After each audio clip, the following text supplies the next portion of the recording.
Part 2, Part 3, and Part 4. Now look at Part 1. Part 1. You will hear a new student, Stefan, talking to an assistant, Anna, at the student union about his membership. You now have 30 seconds to read questions 1 to 6.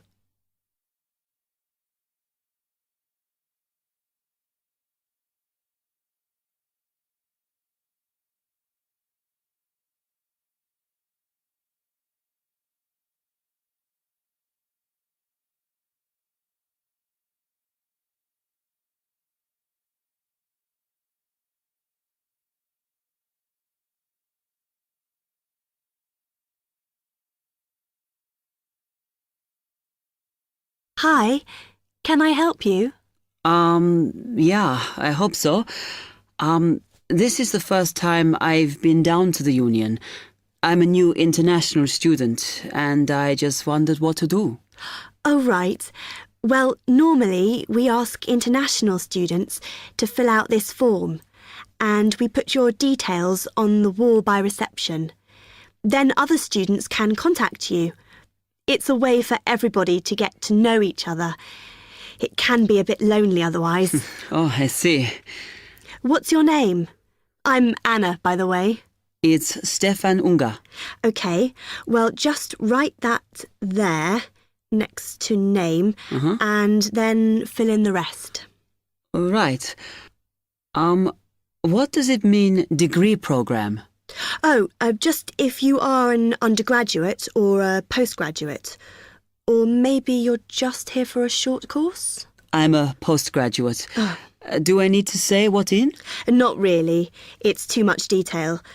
But you should put your department, so people who have the same interests or problems as you can get in touch. So I'm studying marine construction, so for department, do I put down the science faculty then? Just your actual department. That must be engineering, no? Oh, I see, yes. Then if you list what you like doing in your free time, not that we ever get any when we're studying, and maybe you can meet up with someone socially, or to join a club or something. Well, I like lots of things. Shall I just list them? My advice is to just put 1 or 2, like football and films or whatever. Otherwise, you'll get so many invitations, you won't get any time to work. OK. I think I'll just list computer games, as that's my big interest. Oh. I haven't played football for ages. I may start to play once I get settled. Now, let's see. Next thing is languages. Yes, we find many of the international students get a bit tired of speaking English all the time. Sometimes they like to speak to someone in their own language. It's up to you. That is a good idea. I presume I don't need to put English down. Oh, no. I put Italian and French. I can only speak German, my mother tongue. OK, well, that's fine. Just put that. What does accommodation mean? Is that my address? We're trying to find similarities between people, and some people live in hall, some are in flats, some are in bedsits. So it helps if you say. I'm in hall, though I'd like to be in a flat, but that won't happen till the end of the first term. Put where you are now. You can always change it later. Then finally, just put your phone number. I haven't really got one. I haven't sorted out a mobile yet. Well, it's going to be difficult for people to contact you then, isn't it? Why don't you put the union one and we'll take messages for you? OK. It's 02950 659 003. Have you got that? Yes. OK then. You now have 30 seconds to read questions 7 to 10.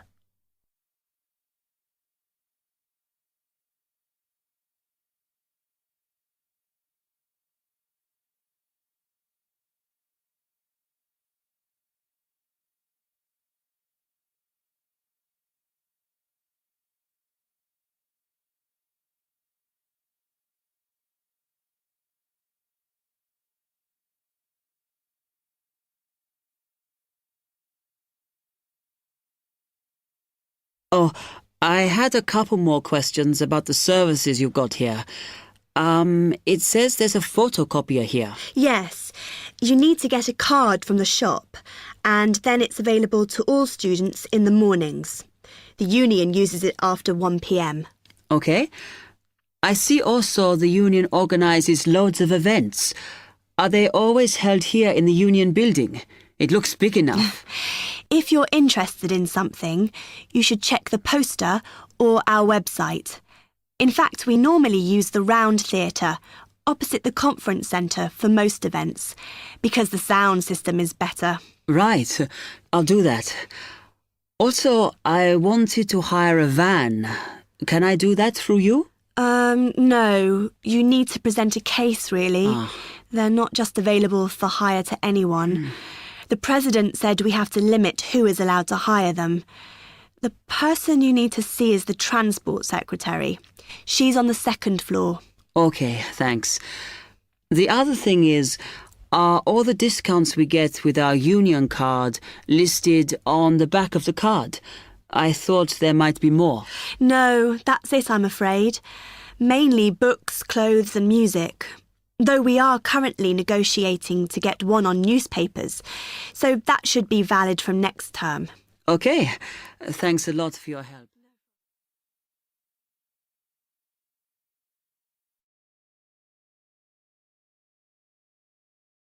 That is the end of part 1.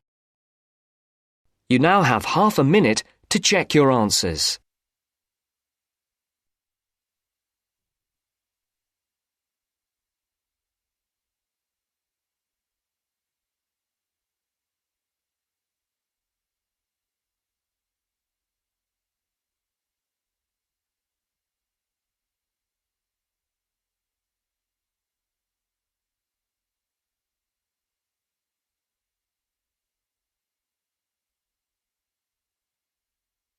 Now turns to part 2. Part 2. You will hear a talk on local radio about a short film festival in the town of Adborn. Now you have some time to look at questions 11 to 16.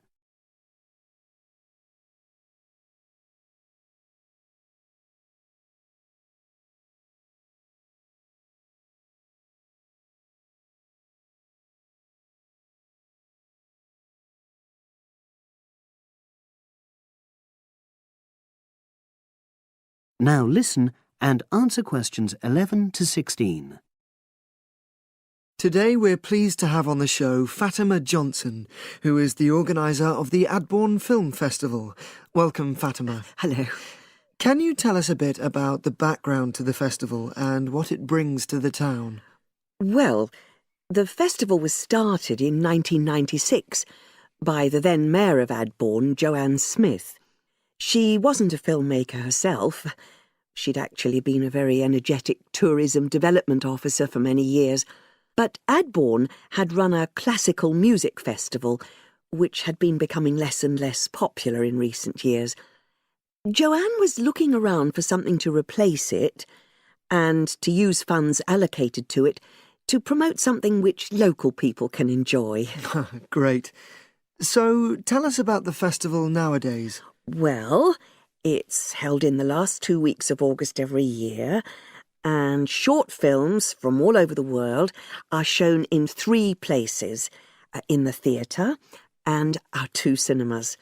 Several films are shown in one performance, and the whole thing lasts about 90 minutes. Tickets are very reasonably priced. Under 12s used to get in for 50p, but now we charge just £1, which is still very good value. £1.50 for students and £2.50 for everyone else. Performances are advertised all round town and also on our website, www.adbornfest.com. If you're interested in attending any performance, you can buy tickets online, of course. And you can also get them in the library, which is right next to the main shopping area. I'm afraid this year tickets are no longer available from either of the 2 cinemas because of restricted opening times. I understand you also run a film competition? Yes, for under 18s. We have a different theme every year. Last year, for example, the theme was Future Planet, and the winner was a 10-minute documentary encouraging youngsters to be more aware of environmental issues, focusing on getting school kids to cycle to school instead of going by car. This year, the theme is Sporting Nation, so there'll also be lots of ideas to choose from. Now, we're always on the lookout for new local talent, so if you live in the Adbourne area and are under 18, you should have a go. We have an excellent prize every year donated by local businesses, shops, hotels, etc. This year, you can win a high-spec movie camera worth over £800. Application forms are on the website, and the deadline for sending in your film to enter the competition is the last day of July. It's May now, so you'll have the whole of June to be working on it. Now you have some time to look at questions 17 to 20.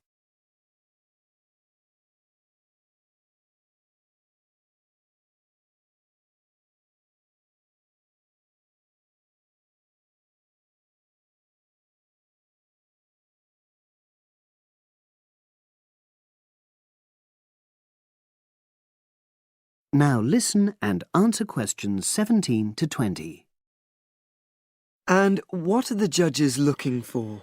Well, although we choose very topical issues like the environment, we're not looking for propaganda, trying to get people to do something. Instead, we're looking for a new angle, a fresh way of looking at a theme. And of course, because it's a short film festival, it's not really about a fully worked story with well-rounded characters. It's more about good photography, conveying things visually. And who judges the films? A panel of 3 people who know a lot about film. We've used the same judges for many years, and we're very happy with their expertise. One thing we probably will change next year, though, is we want to add another class and another prize for older filmmakers. We'll keep it at a maximum of 10 minutes, though. The length works well for our festival. We also want to use different venues for the film shows, such as community centres and at least one school. It might make performances more accessible to a wider audience. We did explore the possibility of having late-night showings, but that's unlikely to happen in the coming year.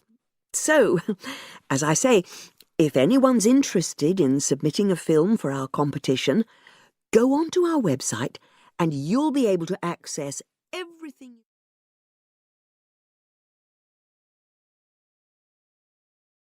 That is the end of part 2. You now have half a minute to check your answers.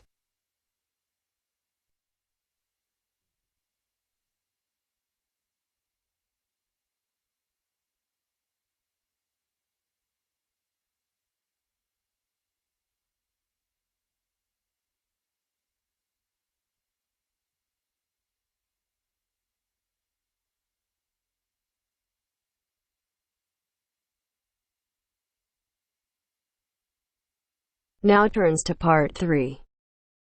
Part 3. Maria is a student at university. She has handed the first draft of an essay to her tutor. The tutor has read it, and now they are discussing ways the essay can be improved. First, you have some time to look at questions 21 to 25.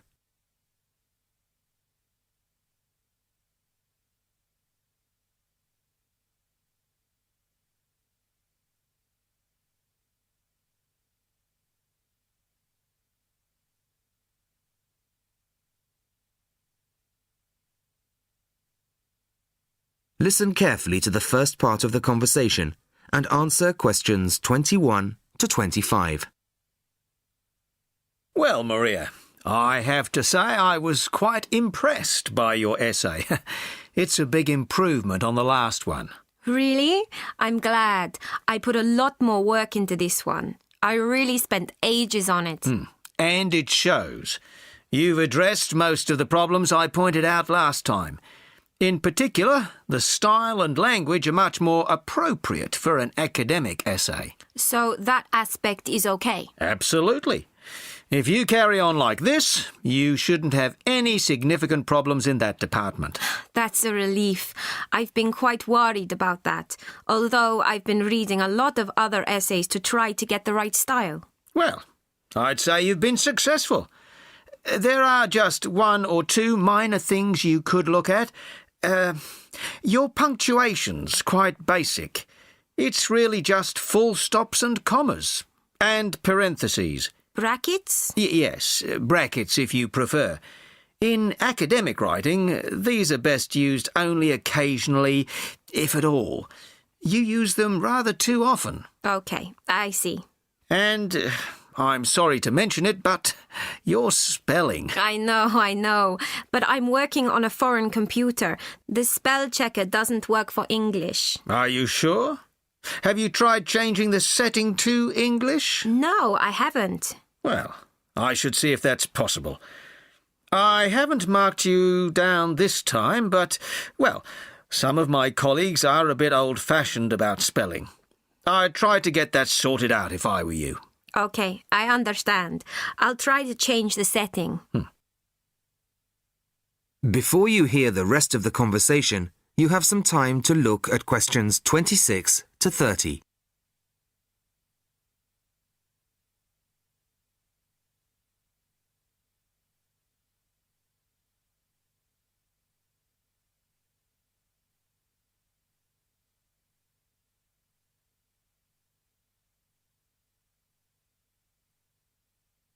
Now listen and answer questions 26 to 30. The only major problem I have with the content of your essay is the introduction. The introduction should, well, introduce the theme of the essay. You've put some of the most important points there. For example, this bit. The statistics about the growth of railways in the 1850s. That really should go in the main body of the essay. And so should this paragraph about changes in patterns of employment. In general, I'd say your introductory section should be no more than half as long as it is at the moment. Okay. And I should move those points forward? Precisely. And going back to the railways, they're one of the most significant factors for change in this period. But apart from those statistics in the introduction, you only briefly mention them. I'd like to see a lot more on that, and the influence the expansion of the railways had on patterns of social and economic behaviour. You mean how with the railways people could travel to find work and could meet people from other areas? Exactly. Then in the midsection, well, it's not a big thing, but this quotation from the Times. You think it's too long? Well, you said it. I couldn't think of a way to shorten it. Do you think it's really necessary? You mean I could just get rid of it? Yes. You've already made the point and backed it up with other evidence. The quotation's redundant, really. Okay. Well, that'll be easy. There were various other minor points, which I've noted in the margins. You can look at those later. But moving forward to the end here, I wasn't quite sure what this meant. The final paragraph? Yes. Are you saying that, on the whole, the changes of the mid-19th century tended to improve the lives of ordinary people or not? It's not very clear. It's not? No, it isn't. I'd add a few lines clarifying your position. Okay. When do you want the final draft? No, the end of term will be fine. But there was just one other thing, the bibliography. Did you really read all these books? No. Just the books you actually consulted will be fine. You don't need to include everything ever published on the subject. Right, okay. Thanks. Bye. Goodbye.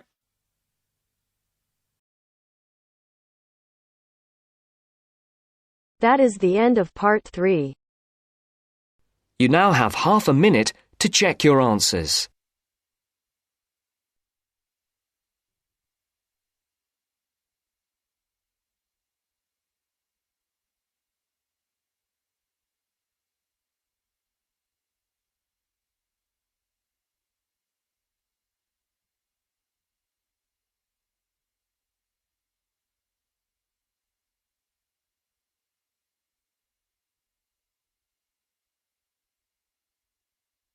Now turns to Part 4. Part 4. You will hear a talk from a series of lectures on the survival of our planet. Professor Samson talks about endangered species of flora and fauna. First, you'll have half a minute to look at questions 31 to 40.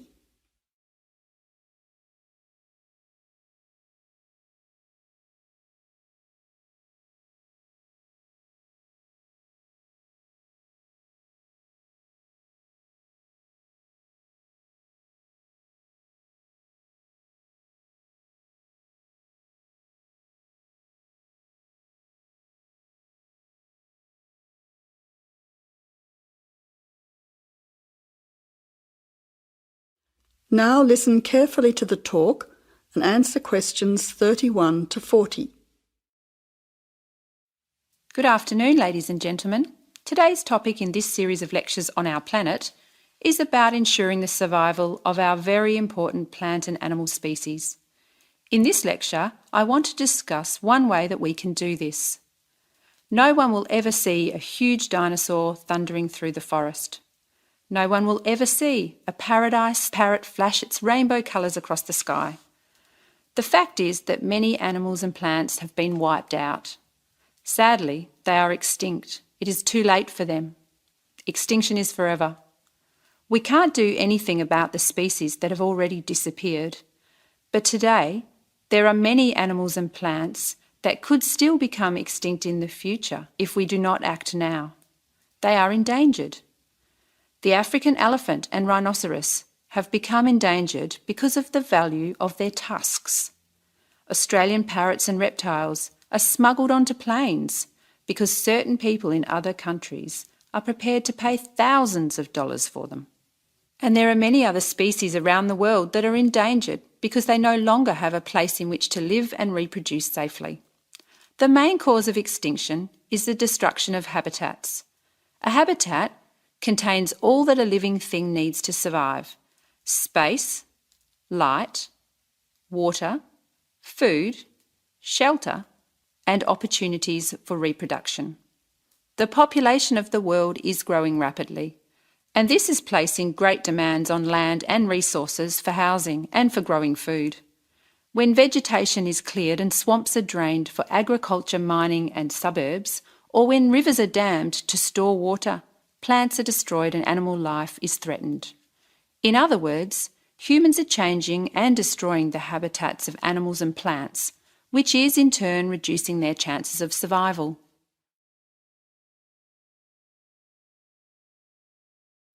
So how can we conserve habitats and help save endangered species? Well, one way is to protect their habitats permanently in national parks or nature reserves. National parks have been created in many countries.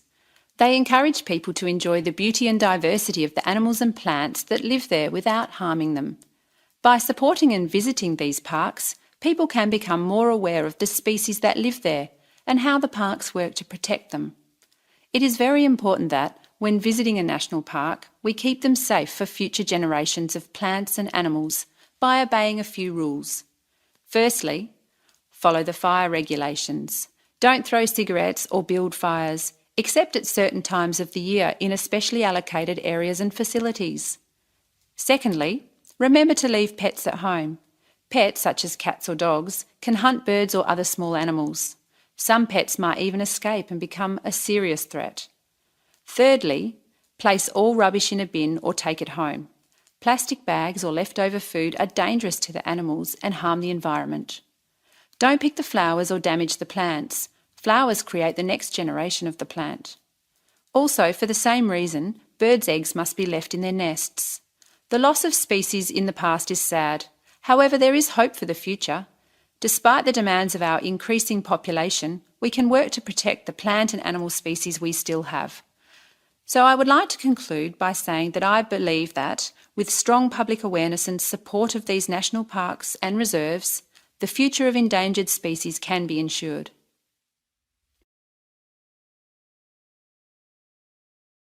That is the end of Part 4.